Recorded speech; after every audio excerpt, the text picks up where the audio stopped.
తెలంగాణలో పాఠ్య పుస్తకాలు వెనక్కి తీసుకోవాలని విద్యాశాఖ ఆదేశాలు జారీ చేసింది. నిన్న పాఠశాలల్లో 1 నుంచి 10వ తరగతి విద్యార్థులకు అధికారులు పాఠ్య పుస్తకాలు, వర్క్ బుక్లు పంపిణీ చేశారు.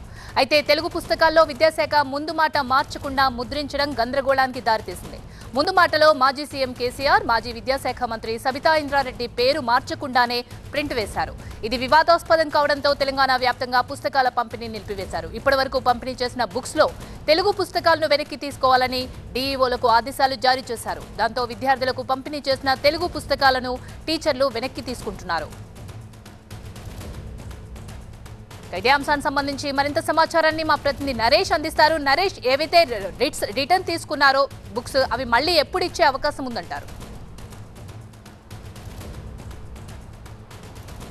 తెలంగాణ రాష్ట్ర వ్యాప్తంగా పాఠ్య పుస్తకాలను వెనక్కి తీసుకుంటున్నా. అందులో కేవలం తెలుగు పుస్తకాలకు సంబంధించి 1వ తరగతి నుండి 10వ తరగతికి వరకు ఉన్న తెలుగు పుస్తకాలను వెనక్కి తీసుకున్నా. మన వెనుక ఉన్న ఈ పుస్తకాలన్నీ అవే గత ఏడాది ముద్రించిన ఐవీఎఫ్ ఒక అధునాతన సంతానోత్పత్తి చికిత్స. అనేక దంపతులకు తల్లిదండ్రులు కావాలనే వారి కలను నెరవేర్చుకోవడానికి సహాయపడుతుంది. ఈ రోజే ఓఎస్ఎస్ ఫర్టిలిటీని సందర్శించండి. పుస్తకాలకు సంబంధించిన డీటెయిల్స్ లో ఏవైతే ఉన్నాయో ఆ డీటెయిల్స్ లో ఉన్న దాన్నే మళ్ళీ ఈ ఏడాది పొందుపరిచారు. అందుకు కారణంగానే గత సీఎం తొలి ముఖ్యమంత్రి అంటూ ఈ ఏడాది తను ముద్రించిన పరిస్థితి. కల్వకుంట్ల చంద్రశేఖరరావు గౌరవ ముఖ్యమంత్రి అంటూ, కడియం శ్రీహరి పూర్వ విద్యాశాఖ మంత్రి జగదీష్ రెడ్డి వీళ్ళ పేర్లు పొందుపరుస్తూ ముందు మాటలో మెన్షన్ చేశారు. ఈ ముందు మాటలో మెన్షన్ చేసిన ఈ డీటెయిల్స్ అన్ని కూడా నిర్లక్ష్యం కారణంగానే వచ్చాయి. అందు కారణంగా ఎస్సీఆర్టీకి సంబంధించిన నిబంధనల ప్రకారం వీటిని వెంటనే తొలగించాలి అంటూ ముందస్తుగా ఒక మౌలిక ఆదేశాలు అయితే వచ్చాయి. ముందు మాటను తొలగించి పుస్తకాలు ఇవ్వాలంటూ. కానీ ప్రభుత్వం మాత్రం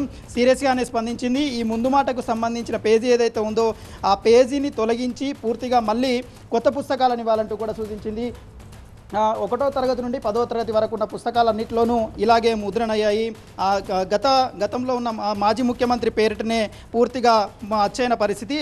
ఆ విధంగా ఉన్న పాఠ్యపుస్తకాలన్నింటినీ వెనక్కి తీసుకోవాలని చెప్తున్నారు. అందులో భాగంగానే మన వెనుక ఉన్న పుస్తకాలన్నీ కూడా జిల్లా కేంద్రాల నుండి మండల కేంద్రాలకు తరలాయి. మండల కేంద్రాల నుంచి పూర్తిగా మళ్ళీ తిరిగి ఆ జిల్లా కేంద్రానికి తరలి వస్తున్న పరిస్థితులు కనిపిస్తున్నాయి. ఈ అభ్యాసన వేదికకు సంబంధించి ఏదైతే 10వ తరగతి విద్యార్థులకు గణితం పాఠ్యపుస్తకంలో ఇస్తారో అందులో అభ్యాసన దీపికకు సంబంధించిన దానిలో కూడా ముందు మాటలో తప్పుగా వచ్చేనట్టుగా గుర్తించారు. దాన్ని కూడా వెనక్కి తీసుకోవాలంటూ కూడా ఆదేశాలు వచ్చాయి. ఆ ఆదేశాల అనుసారంగా సబితా ఇంద్రారెడ్డి మాజీ విద్యాశాఖ మంత్రిగా ఉన్న పేరును అచ్చువేశారు.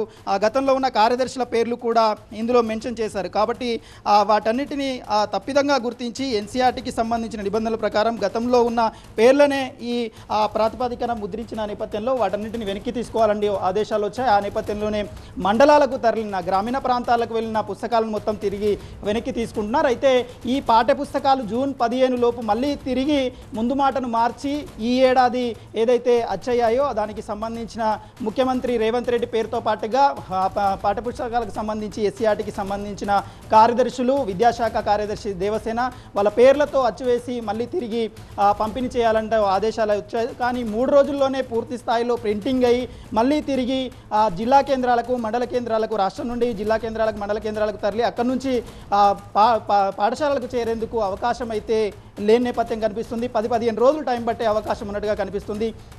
ఈ నేపథ్యంలో విద్యాశాఖ మీద భారం పడే అవకాశం ఉంది.